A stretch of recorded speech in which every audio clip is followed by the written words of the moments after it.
Welcome back to another episode of the Autonomy podcast. And this week, I am really joined by a good friend and someone I really look up to within this realm. And we talk about it a lot, but Kyran is a mental performance coach, and he just takes things into a different level of performance, mental, physical structure, all of the things that you would need to be working at your best.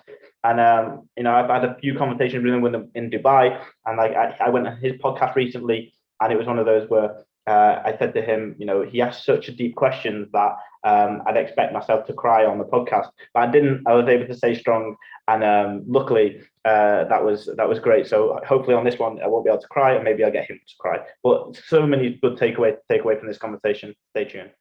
Hey, buddy, how are you? Yeah, good man. How's it going? Yeah, good mate. How's the UK treating you back now? It's interesting, right? Because obviously I hadn't been back to the UK for a year, and where I was in Dubai, I was making a lot of mindset changes, and the environment there is so different. So when I went back to London, so I spent 6 years in software sales, directly in the city centre, going back and reprocessing like those environments and just noticing how different I feel. It was so fascinating. I was like experiencing all range of different emotions. I was feeling sad. I allowed myself to get so stressed and overwhelmed and burnt out. I was feeling happy because there was lots of funny memories. There was lots of, same with my personal life, like visiting my parents and coming up around here. So it's been interesting. It's been like a really big reflective moment of, oh, okay, yeah, that's interesting. That doesn't bother me anymore. Or I just feel different in this environment. So it's been like, it's been weird coming back, to be honest with me. It's like we used it with pictures when we change people's body composition. It's almost until you go back to the same position do you really realize how much you've grown. Like in a muscle building phase, you take a picture on year one and then you take a picture in year two, and it's only when you're like truly in the same environment. So maybe you've done a diet on both times to get to the certain body weight. Do you see how much you've actually grown? And like you can grow in any environment that you're in, but when you're put back in the environment that used to make you do X, Y, and Z, and you don't do them anymore, or you're different, then that shows real growth, right? Exactly that. And from a state management perspective, it's like walking around and going, it's like there's a part where I used to live in Elephant and Castle in South London, which looks completely different now. They demolished that old shopping centre, and it's all that half is a really, really gorgeous place to live now. I remember going back there, and I'd just been for a breakup, just left that software sales like career behind, and I was kind of like in this place where I felt a little bit broken, and the meaning wasn't necessarily there, the clarity, the mission. I remember walking through that park just feeling strong and powerful, feeling confident. And there's a particular spot. So I was writing a sitcom. Imagine if the in-betweeners shagged The Office. It was like that, and it was called the Agency. And I was writing that, and I remember just feeling so sad being sat on those steps. And I remember walking past those steps and thinking, wow, I've come a really long way. So I think it's a good thing to go back to environments of the past, which you don't necessarily want to go back to, but just go back there to reprocess and just notice how different you feel in relation to that environment. It's definitely an exercise worth doing. Do you feel like you have to do that to fully heal in certain environments, or do you feel like you can get past that just out of curiosity without actually going back to that same place? I don't know. I don't know if you have to. I almost didn't. So I was almost like, do I need to? Do I not need to? Like, should I? Shouldn't I? And then I did. I decided I did, because I called a friend that lived in the area to see if he wanted to meet up. And he was busy. We were just having a little chat. And I just found my legs, as I was on the phone, just walking towards that environment. So my subconscious was like, fuck it, we're going. And what was really strange, and I don't know if you believe in this or not, but I do believe that we are given little nudges from the universe. We're given little omens, little signs of just stuff that says you're doing the right thing. And I think when I got there, a double rainbow happened. It was so surreal. When I got there, I saw a double rainbow. And they say, obviously, if we're talking sort of archetypal stories, what's at the bottom of the rainbow? There's the gold. And how do you get the gold? Well, in Asian philosophy, it's like you have to overcome the dragon. You overcome the dragon, and you go and get the gold. I felt like it was a series of dragons that I'd conquered between those moments I mentioned earlier and then. So then I sort of went back and I just felt really strong. I felt really powerful. There's little moments where I was a bit sad. I was like, oh, that's where we used to argue about what we're going to eat for dinner. Sad. But then there's other moments where I was like, you know what, I've come a long way. So if you look for the signs, they're there. So I think it was necessary part of my process. Is it necessary for everyone? I mean, if we're talking deep trauma or serious abuse, maybe it's not the best idea when you just unpacked all of that to go back. If it's like you're just having a really rough time in life and you felt really low and you had your ass kicked and you wanted to kind of outgrow that, and yeah, like go back to those places, experience that, just notice how you feel. It's a great benchmark to see where you're at. It's almost like the psychological before and after pictures, I guess. Yeah, I mean, the only other time I've seen a double rainbow in Elephant and Castle was coming out at 4 a.m. outside Ministry of Sound after a bag of MDMA. But that's the only time I've ever seen a rainbow happen in Elephant and Castle. That'd be a very, very good omen at 4 a.m. in the morning. Yeah. So I wanted to get you on because we have chats anyway, and I've been on your podcast, and I'm just like, I think you help a lot of people the way that we do, or we believe in. So just give us a rundown on what your philosophy is with TMP, how you help people, and then we'll go into some of that type of stuff. Sure. So for those who don't know, TMP or Total Mental Performance, we're the world's fastest growing mindset service dedicated to the fitness industry. So we work with dedicated fitness professionals on evolving their mindset. So overcoming self-limiting beliefs, working on managing overwhelm, avoiding burnout to hit peak performance. What does peak performance mean? It means many different things to different people. For us, it means being confident. It means being able to hit flow state. It means having meaning, purpose, clarity, and ultimately getting shit done. What does that lead to? That leads to success. Or what's our definition of success? Because success is very different. For some people, it's very binary. I want to make loads of cash. For other people, it's I want to help as many people as I can. For others, it's I want to work as little as I can, spend as much time with my family. Like, it's very, very, very, very different. So for us, success is doing work that you find really meaningful. You have a deep connection. You're in control of yourself. You're in control of your emotions. And when they come up, yeah, you might have a little bit of a wobble, but you accept that. You don't reject that. And you get really well paid for doing it. That's our definition of success. Doing work that you find meaningful and getting paid really well for it and living a life that you find meaningful. And it's not, we talk about balance. Balance is, it's not easy. And it's not like, oh, well, you've got the perfect work-life balance. It doesn't work like that. You go in states of balance and out of balance. So there's one format, which is like the four stoves. You only have 4 stoves. And if you try and put yourself across all 4, they're only going to be operating at 25%. But if you pick 2, you can have 2 at say 40, 10, 10 or whatever. So like there's never this perfect balance, but it's just having that clarity on, well, what is it that you want to do? Why do you want to do it? And getting out of your own way to do it. So that's kind of like the background of what we do. Me personally, outside of TMP, I coach a few high net worth individuals, so CEOs, investors, business owners, and their challenges are slightly different. Theirs is more around, they don't need a coach. My life's pretty good. Like they're already batting, but they're looking for the 1 to 2%. So it's how do we unlock those 1 to 2%? So that's the kind of background of what we do. Our philosophy is there's enough to go around for everyone. We don't compete with anyone. We recognize that we're all fellow sufferers. Part of our message is to share more of that. It's to share more of what we're finding hard, because often when we share that, or in our group workshops, we've got a mindset academy for fitness coaches. Coaches just relax, like, oh, thank God it's not just me. But yeah, it's not just you. And people are in there posting about what they get scared of, what they find hard. So that's another thing. It's like bringing awareness about mental performance, about resilience, about self-doubt, about worries, about fears, and making that normal. Because the more we normalize that, the easier it is to overcome. Yeah, like that whole shared experience thing is really important. Like we use it a lot within our own coaching. Like we always say, well, we don't have like within the one-to-one check-ins, you don't really have that community feel to it all of the time. So as a coach, we always have like that ability to say, you know, what have you gone through? What have you experienced when you've dieted, or from a cultural background, what did you experience when you had to go through those particular issues? And they become almost like that one, and you know, you become that support network because you've shown them that they're not the only ones struggling or suffering with that particular thing, and it eases that burden. And other people call it empathy, but it's like it's that ability to share the cost of what they're going through by just lightening the load, because they're not the only one thinking like they're doing that, right? So it's really, really, really important. You mentioned a lot about dealing with individuals who deal with like unconfidence and trying to get out their own way. How do people get out their own way in the easiest fashion possible? Well, getting out of your own way isn't easy. It's I think number one is accepting the brutal facts of one's shortcomings or one's emotions.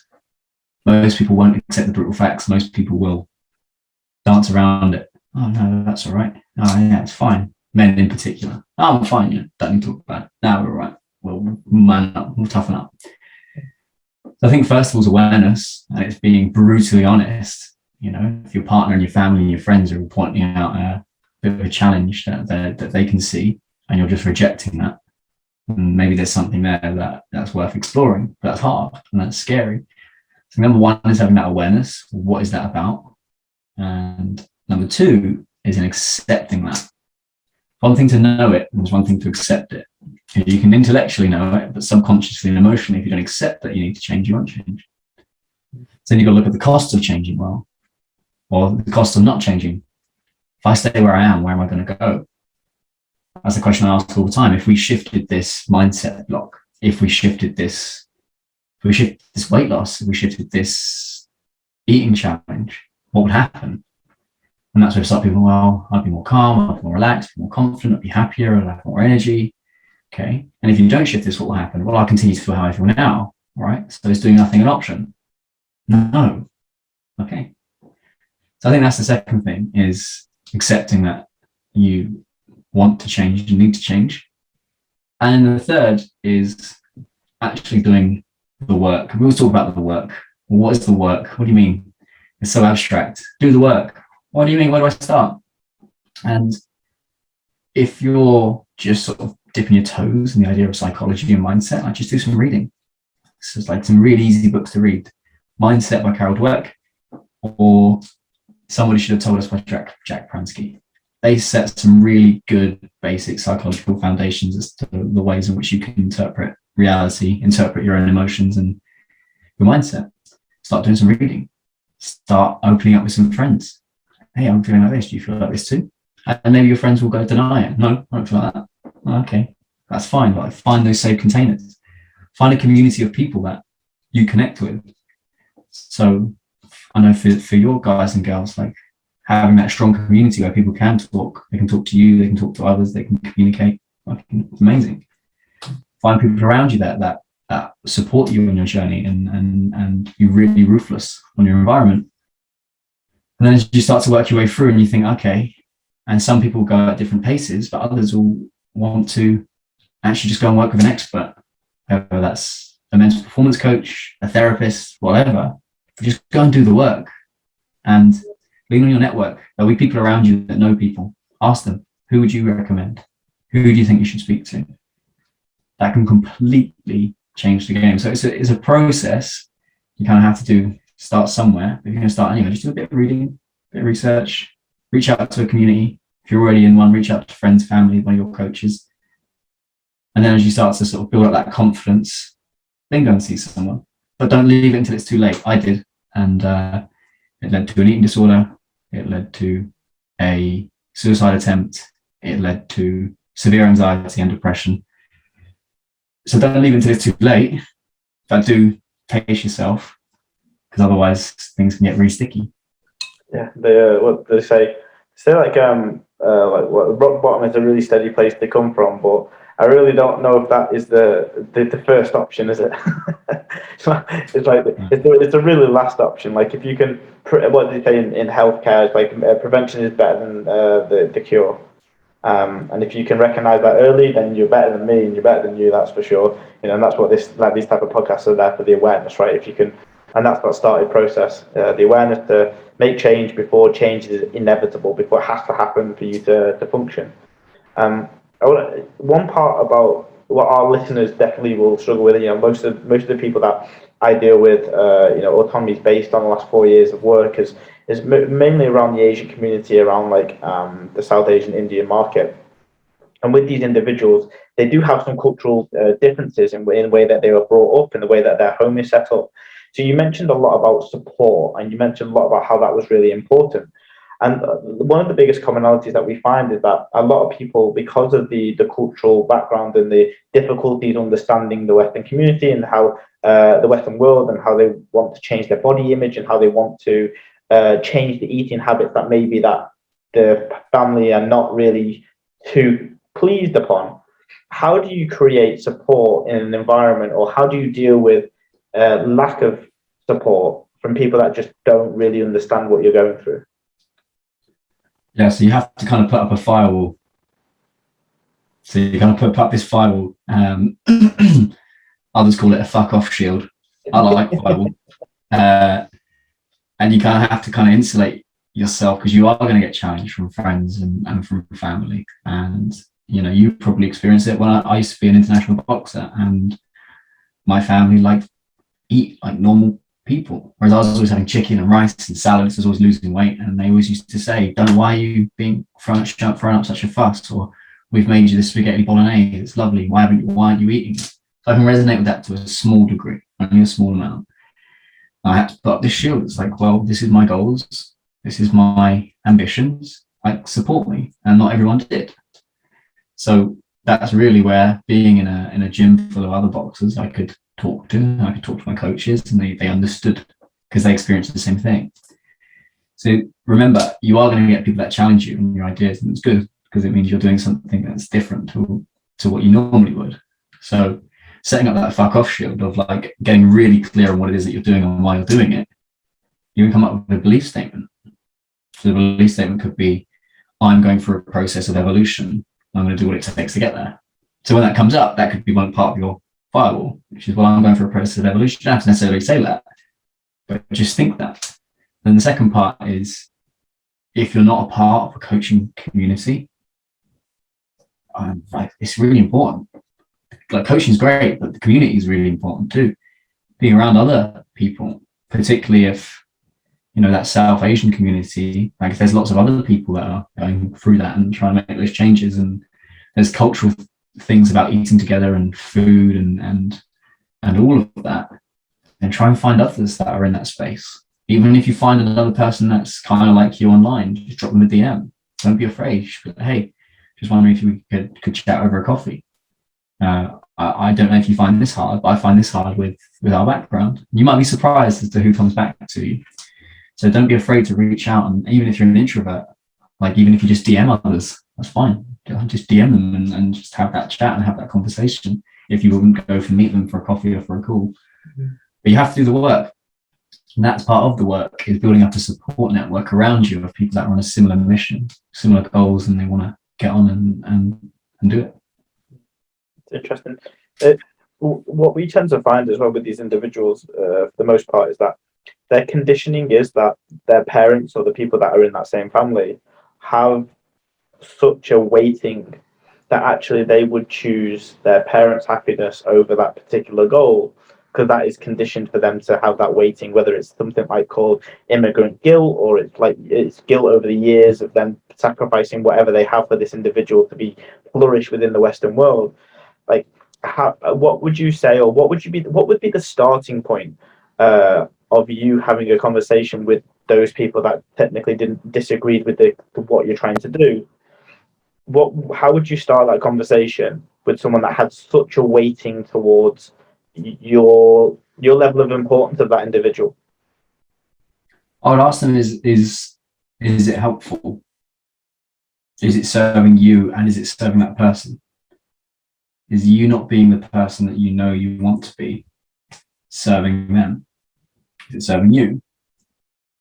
And yeah, like, it's hard. You have to have those conversations that are very uncomfortable.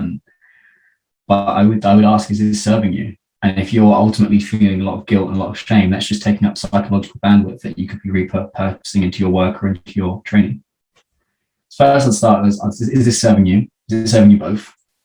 And then, if not, what are the consequences of staying the same or things getting worse as to how they are? That's really important. Then, if you did shift, whether that's guilt, shame, whatever that emotion is that you feel, what would life look like? I always ask the question, like, why not? Because why not forces us to think? And that brings up a lot of self-limiting beliefs. Well, I couldn't possibly do that because it's just not the done way. Who says it's not the done way? Well, my parents. Full due respect, your parents grew up in a different world to today. We've got to respect and honour their models of the world. We've got to respect and honour our models of the world. And we kind of have to play that game. But ultimately, the more that you reject yourself and who you are and what you want to do over the longer term, it only has negative psychological consequences. When you know you want to do something, you know you want to be a certain person, but all of this cultural and psychological limiting beliefs that stop you from doing that. And that's not to throw away cultural beliefs and to say they're right or wrong. Only you deep down know what's right or wrong. And if deep down your inner wisdom and your heart's telling you, actually, I don't necessarily agree with that model of the world, and it is down to you to stand up and do the work. So me as a mental performance coach would look at, well, what's that about? And what is the prevailing emotion? Is it fear? Is it doubt? Is it guilt? Is it shame? And then we just put boxes around that. And when does it get worse? And where in your body do you feel that? Is it in your head? Is it in your chest? Is it in your stomach? And if it had a color, what color is it? Okay. And if we shifted this, what would happen? And if we waved the magic wand and it was gone, what would happen? What is it that you believe about yourself in those moments of guilt and shame or any other prevailing emotion? And it's usually, I'm not good enough, I'm not lovable, I need to keep them safe, I need to keep them happy. It always comes back to self-esteem. It's like, right, well, that's what's that about? And then going down a process of helping that person unlock those limiting beliefs, those challenging memories that happened as a kid, to help them become themselves who they want to be. We all have versions of ourselves deep down we know we want to be, but we reject, we push away. So, I don't want to do that because what if people don't like it? Like, yeah, but that's what strength is. Strength is saying, this is how I am, this is who I am, and I'm doing the best I can. And this is me unfiltered. So it's not easy, it's uncomfortable, and it's hard, but it's doable. So that's kind of where I'd start with someone. And then, so hopefully if you're listening, like, write these questions down. Ask yourself these questions that I just said and just see what comes up. You might be surprised. Yeah, and that's just such an articulate way to put it. Often people unknowing to the world that you work in and the world that I've been exposed to through some of the work that I've done is that a lot of coaches would just be like, "Oh, just say no, and there's like just like saying just follow your diet. It doesn't really take into consideration all the feelings, the emotions that people are feeling, right? And that's where you need to work. You need to work in those trenches of feelings, emotions, like awareness, and basically doing the dog work on the side of it. A large quantity of the clients that we deal with will deal with overwhelm a lot of the time, and I just like to know your thoughts on the best ways to tackle this from whether it's a structure perspective or write down perspective, or the way that you would say, look, okay, cool, I'm presenting with overwhelm and I'm presenting with a position of where I think there's too many plates in my head that are spinning. How would you deal with this quick, like not quick, but nothing's ever quick, but how would you deal with it from a perspective of like, how do you take that away and make it from a 10 out of 10 down to a 4 out of 10? Yeah. So the first thing is to change your relationship with your overwhelm. Because often it's the relationship with overwhelm that causes more stress sometimes than the overwhelm. I'm too busy right now. I'm too busy to work. I'm too busy to not work. I've got too much stuff on my plate to be this stressed. And you're stressed about being stressed. So a place to get to is, all right, I'm feeling overwhelmed. I'll be honest, like I'll share on this podcast. I feel overwhelmed. Like people think, oh, well, once it's done, you won't feel those feelings. No, we feel the same feelings, the different experiences. So what have I been overwhelmed about? I've launched a conference on October 1st, the Social Mental Performance Conference. Within 3 weeks. On top of that, I've completely changed my environment. I've come back to the UK. So all my routines are up. On top of that, I've got a full diary. I thought it'd be clever to not update my Dubai and UK working times. So now I'm tired. I've got lots going on. I'm the best man at my best mate's wedding this weekend. So we've got to turn up, do the speech, do all of that. On top of that, I'm trying to see friends and family. Like, yeah, I feel overwhelmed, but I don't beat myself up over it. I am feeling overwhelmed sometimes. And I think just that degree of separation of changing your relationship with it, like, who says it has to be a really bad thing? Yeah. It's only us that say that. Or if you think about emotions and those feelings of overwhelm, they're just if you think about a car dashboard, they have all the warning lights. That's just the warning light to say, hey, you got a little bit much on your plate right now. It's fine. So first of all would be change your relationship with the overwhelm. Second is then, I always say this to everyone, your journal is your best friend in times of chaos. And this is where people don't use it in times of success and happiness. For some reason, people only write or reflect when things are bad. They forget that success leaves clues. Let's talk about the overwhelm. The overwhelm part is get a 3 A4 pages and just write whatever's on your mind for 3 A4 pages. Often by the time you get to the third page, you're fed up of what it is that you're overwhelmed by. Yeah. And that's just a way of, I call it, journaling's like steps for the subconscious mind. So it's just allowing you to just exercise that part of you that's restless and overwhelmed. Then I call this the on your plate method. So draw a little plate and just brainstorm everything that's on your plate. I've got the conference, I've got the wedding coming up, I've got one-to-one coaching, I've got our mindset academy, I've got marketing, I've got sales, I've got operations, I've got finance, I've got legal. Like these are all the things that are on my plate at the moment. So I'd write all those down. And then whether you use a highlighter or use it on your iPad or whatever, just go green, amber, red. And red is everything that's outside of your control. So I can't control whether the event gets cancelled, because events get cancelled, for example. So I'll just scribble that out. What I can control is how we promote the event, who I invite, speaking to people. So I'll put that as a green and I'll write a little plan. And once you start to strike off everything that's outside of your control, all of a sudden you have less on your plate. Great. Because you know you can't do anything about it. Amber is the thing that you kind of can control, but it's a little bit outside of your control. So just write down everything amber and then just write a plan for what you can do to contribute. Everything you can control, write a plan. And then just prioritize, right, out of all of this, what's the most important? Because often it gets stuck in our heads, but once you say it, once you put it out on paper, everything starts to settle. So that's like in the moment firefighting. Strategic planning or preventative care, like you mentioned it, is like, how can you set up a week or a structure that works in a certain way? So for example, I know my production capacity really is 12 one-to-one sessions a week. Anything above that, I feel really drained. Top of that, I can do 4 to 6 on the business. So 18 high quality one-to-one sessions and business meetings, podcasts like this or whatever, if I really want to get the best out of it. I know Mondays, Tuesdays, Thursdays are my coaching days. I take Saturdays off. Fridays and Sundays are on the business. Wednesday afternoons I take as a king day, which we've been on a couple of nights and just chill out, hang out, recovering, talking, reflecting. And then in the evening, I do a little bit of work. Now I know if I fall off of that, the wheels start to fall off. So once you have that structure and you figured out this is my production capacity, this is what I can output effectively, then you've got to defend that. And if you don't, and it's easy for us to not defend it when we have lots of stuff coming up, you've got to defend it. And if you do a poor job of defending it, you'll feel more overwhelmed, you'll feel more stressed. And this is a constant thing that will shift and it will change and you have to kind of figure it out. So those 3 things. Number one, the 3 things when it comes to overwhelm is, number one, change your relationship with overwhelm. Don't get upset and annoyed by it, accept it. Number 2 is use brain dumping or journaling or the on your plate method to get all of that out of your mind. And number 3, preventive care. Structure your week and your days for downtime, for uptime when you're working, and figure out what your production capacity is. Really, really good.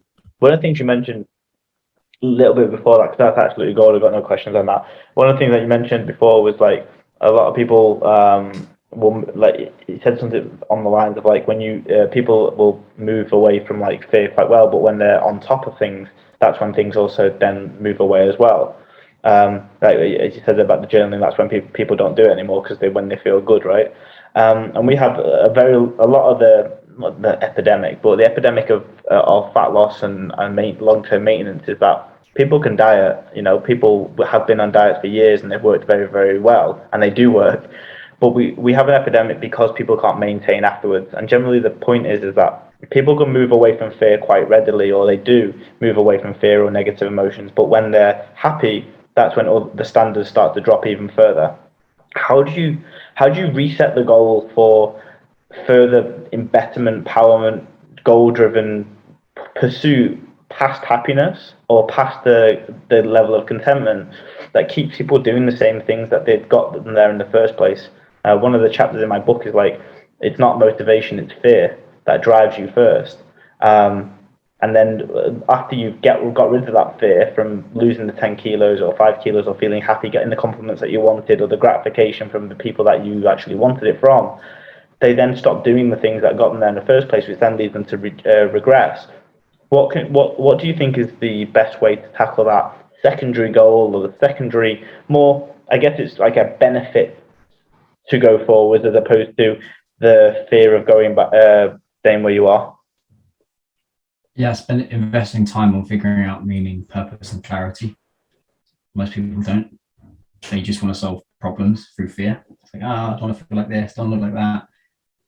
But once you get there, it's like, well, now what? So investing time into, well, actually, this is the future that I want. These are the things that are important to me. This is what I want to do.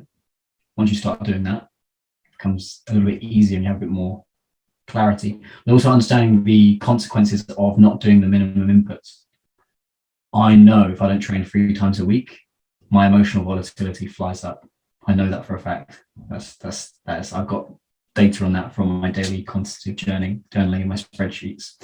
Every day I look at my mood, energy, productivity, various other data points, my sleep, nutrition, training. So I know that if I don't do that, I'll go back to the person I was, and I don't want to go back to the person I was. So that's a fear-based message. So don't be afraid to use fear, but you also need a carrot that's strong and meaningful enough for you to push through that anyway. So when you are overwhelmed and you can't be bothered to do it, no. And some people, it will just be fear, but working with professionals will allow you to overcome that and start operating out of a place of abundance and growth. So I think understanding the upside of continuing down your path and getting that stuff done, but then also understanding the consequences of not and where you could revert back into. And then you got to ask yourself, do you want to go back to that? It's like, personal example for me, it's like going back to an old relationship. You kind of want, like, part of it was safe and comfortable, but actually there's lots of things within that wasn't serving me at all. It's like bad diet, neither of us were interested in training. We just wanted to stay in all the time. That's not me. I don't want to go back to that. So reminding myself of that allows me to go, that's a silly idea. That's a personal example. So I would be really clear on the consequences of going back, but then also looking at the carrot going forward. What's the carrot for me going forward? Well, I can continue to do the work. We want to help 1,000 people by 2023. That for me is really exciting. That number really excites me. We support a charity in Nigeria, a mental health charity, for mentally ill homeless people that don't have anywhere to live and don't have psychiatric care. So for me, not only if we scale our mental performance coaching in the Western world, but we can also help out in the developing world, which is super cool. So like that the carrots there are big enough for me. I love what I do. I love helping. But I know if I don't keep a handle on my self-management, my training, my nutrition, my journaling, my self-care, I could quite easily fall back to where I was, which was afraid, lonely, scared, in loads of debt, depressed, an eating disorder. It could happen if I'm not careful. So get the carrot and then understand what the stick is if you don't continue. That would be my advice. You said that, like, obviously people can use fear. Is it completely individual? Oh my God, I can't speak. Is it completely individual to what people really get driven from, to then understand what makes them tick, or is there a benefit to do both all of the time? I think it's very individual. Some people are like, you probably met a couple of just optimists. You throw anything at them, they're like, yeah, no problem. Pandemic, great. Get to spend more time at home, play some Monopoly. Wonderful. I love Monopoly. You just throw anything at them, and they're what we call towards motivated, towards pleasure. Some people are just pain motivated. Most people fall somewhere in between. So I think it's very individual, but I do think it's shiftable. I do think it's changeable, because I used to be very away driven. The fear of not being good enough, the fear of not being worthy, the fear of having to, getting found out, imposter syndrome, comparing myself to others. It was always, I had to dominate whatever I was doing. And if I wasn't at the top of the game, I would feel insecure and I'm not good enough. So I was driven by fear for a lot of my life. But once I worked on that, and I've done hours and like 150 hours of mindset coaching therapy, like to fortify this mindset I have now, I operate out of a place of growth. And does self-doubt and fear come in sometimes? Yeah, of course it does. Like, we're all human. But the wider strategic goals of my life and where I'm taking things come from a place of growth, not from a place of scarcity. So you can shift that. So I think it's very individual, but it can be changed and it can be worked on. Yeah. No, I truly believe that too. I think for most people, it starts with that fear. But I think at some point, those that have done the whole benefits and this is where it's going to take me, the carrot mentality, they do end up having a better relationship with the things that they're trying to do as well, because they know the benefits. They know if they get there, they get to help me, they get to help everybody, they get to help the other wider people. And that's I think that's that purpose, mission statement, drive as well. For people that work in 9-to-5s, in corporate jobs, where ultimately their mission isn't the company's mission per se, because everyone has their own intentions, right? How do you create? And this is a really good one for the Asian market as well, because there's a lot of people that get forced down the path of the corporate world because parents want them to do that, and it's normally the finances, the corporate nature of jobs, anything suit and tie where it's stable. They get funneled down that pathway and then end up 2 or 3, 5 years into their career going, I didn't even want to do this. This was what my parents wanted me to do. How do you look at purpose, fulfillment, and then creating that from these people that are in these places where they've got now mid-20s or mid-30s and they're like, hate my job and this doesn't fulfill me at all? Yeah, you gotta get really clear. You gotta get really clear on what it is that you want, and that's not an easy process. It's not easy, and sometimes you kind of have to stumble your way there. Having a general idea as to where you want to get to is quite helpful. So there's something, we're not affiliated with the program. If you go to www.selfauthoring.com, that can lay the foundations for you to start writing a plan. And you've got to be careful if you don't know where you're going, because you might not get there. And by having some goals, understanding, even if you just start writing down not the future that you want, but the future that you don't want, get really clear on that. What the fuck don't I want? Most people don't do that. Yeah. Most people just write down what they want. No. What don't you want to work on? Where don't you want to be? And then check in with your current environment. Is that where you are? Or is that where you're heading? And catastrophize. Like, if you continue like this, you'll probably pick up an addiction, maybe gambling, I don't know, sex, drugs, whatever. Maybe you'll start cheating. Maybe that's what human behavior does. If you put it into a place where you're unhappy enough, it will start looking for those sources in things that aren't necessarily positive. So catastrophize. If you continue down the path you're going, what's going to happen? What's the future that you don't want? And then within the frame of what you can do, what you do want to do, then you can start to carve out a little bit of meaning. Like, okay, if life did look like how I wanted, how would it be? Maybe so for some people, the 9-to-5 is perfect. I think people get a lot of slack for that. Working a 9-to-5. Some people love it. For some people, that's great. And like, don't be afraid to say you love that and do it and own it. No, 100%. Like a lot of people at the moment, there's that area of everybody wants to be an entrepreneur, everybody wants to be a CEO, everybody wants to be their own boss, everybody doesn't like the idea of taking orders from other people, and they always do. Definitely in the last 3 to 5 years, when there's 21-year-olds selling shoes to make millions of pounds, or starting crypto or starting forex to start that position. As I was saying, I said that as a world now, where in the last 3 to 5 years, it's been really cool to be a CEO, an entrepreneur, a person that runs their own business. I don't have to take orders from anybody. And there's like, obviously, that I might repeat myself in the recording, but like 21-year-olds who are selling shoes earning millions of pounds, or there's 22-year-olds that are, forex traders that have put £100 in and now have £1,000,000. And these individuals like getting glorified as like the way that it should happen. But as you said, then there's a lot of people. Like, I've got a friend who works in accounts, loves his 9 to 4. He works 8 till 3 every day or something like that. Gets to spend time with his missus in the evening, and for him, that is serving him so right for this moment in time. Mid-20s or early 20s, decent money.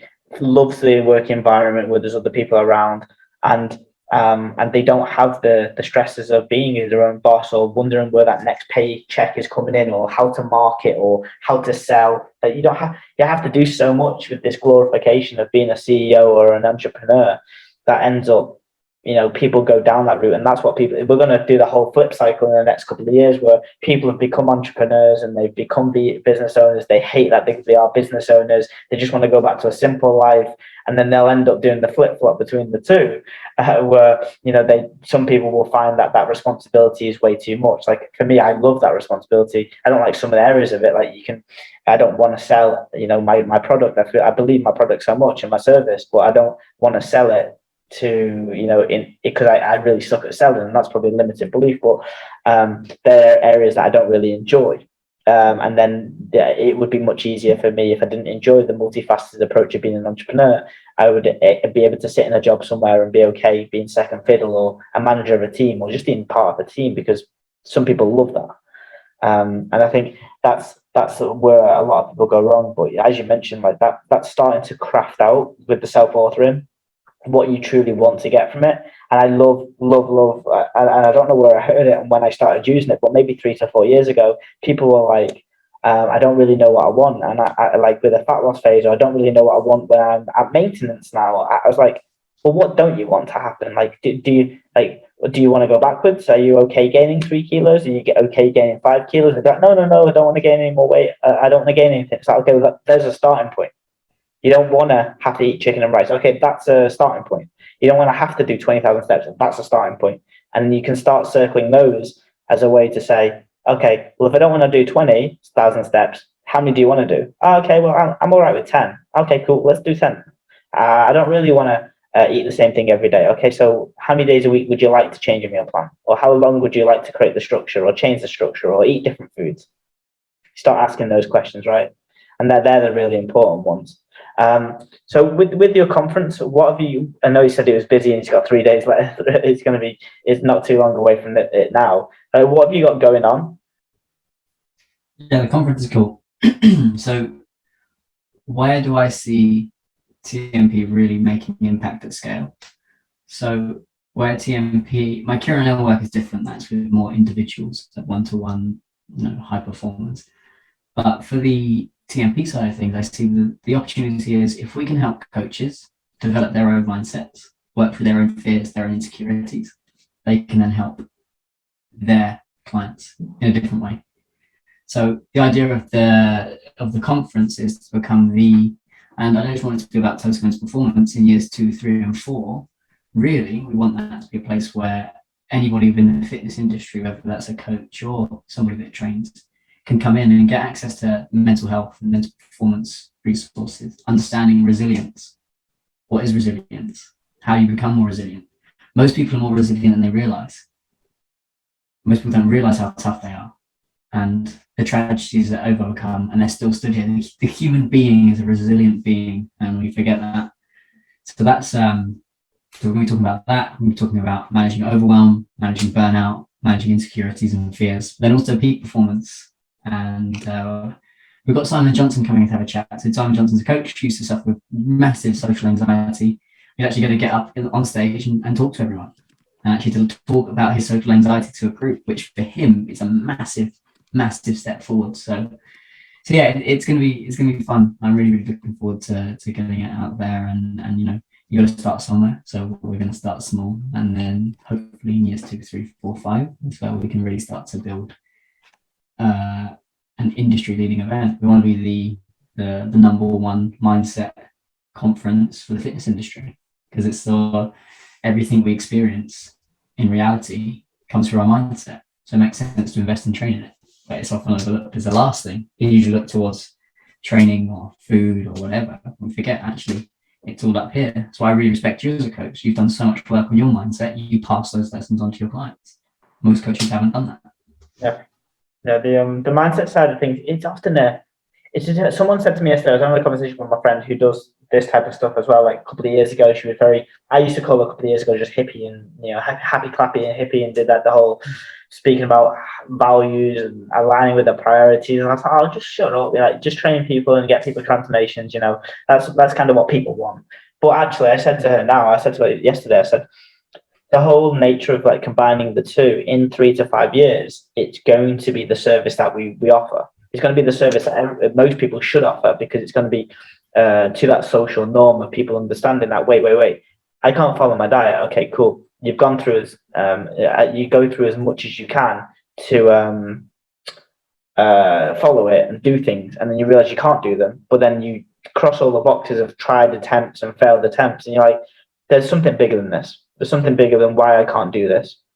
And therefore, then you have to look at the mindset. You have to look at behaviors, because we know from that iceberg that is glorified within the therapy realm is that the biggest thing you see is actions and behaviors. But ultimately, if your action and behaviors are not what you want them to be, you have to look deep below the surface of the iceberg. And the bottom of the iceberg is your core beliefs. It's the things that you hold true to your identity. And if those things like your actions and behaviors aren't coming to fruition, then we don't need to look at those. They're just the iceberg. They're just the thing that you're going to see.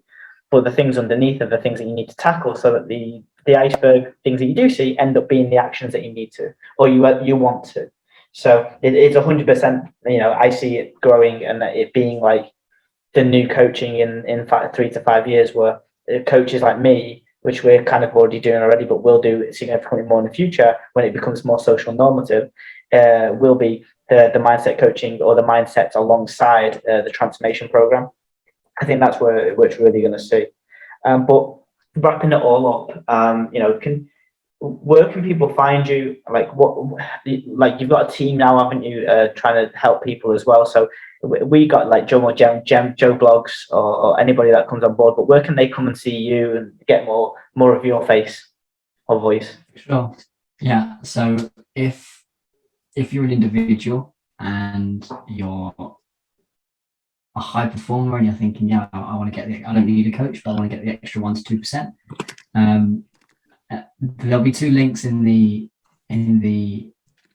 show notes. So one will be towards my Kyran O'Neill stuff. So there'll be my personal Instagram or KyranO'Neill.com. If you're a fitness coach and overwhelm, imposter syndrome, comparison syndrome, burnout, and ultimately wanting to hit peak performance, all things that are important to you, then head to www.totalmentalperformance.com or search Total Mental Performance on Instagram, and you can find us there. But all the links will be in the show notes. Perfect. Amazing. Well, thank you very much for this. I always love speaking to you. And like I said at the beginning, before you came on board in my intro, and normally I said on your podcast as well, it's another podcast that you haven't made me cry. So this is either you're not asking too deeper questions, or I'm being more resilient. So don't worry, mate. We'll go for a few drinks in Dubai. I'll make you cry then. Yeah, that's not an issue. That's not an issue. We can bring up some tears. That's fine. Yeah. Well, thank you very much for coming on. I really appreciate it. My pleasure, mate.